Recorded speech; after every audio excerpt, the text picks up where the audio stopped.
Hi guys, আমি আবার নতুন ব্লগ নিয়ে চলে এসেছি। তো এটা হচ্ছে আমার সেকেন্ড ব্লগ।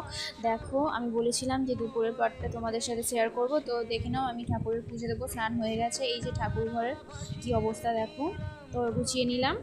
দেখো, অনেক ফুল দিয়ে সাজিয়েও নিয়েছি। এমনিতেও আমার ফুল দিয়ে সাজাতে খুবই ভালো লাগে। আর দেখো কত সুন্দর দেখতে লাগছে ফুল দিয়ে সাজানোর পরে। আমি তো জাস্ট চোখ ফেরাতেই পারছি না, এত সুন্দর লাগছে।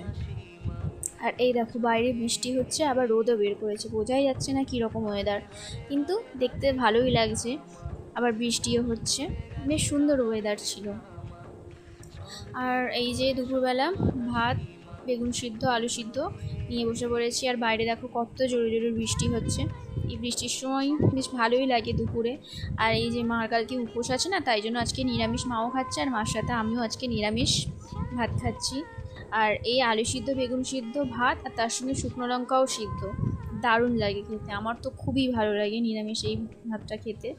আর পরের পার্টটা দেখার জন্য প্লিজ সবাই সাবস্ক্রাইব করে দাও, আর ভালো থেকো। টাটা।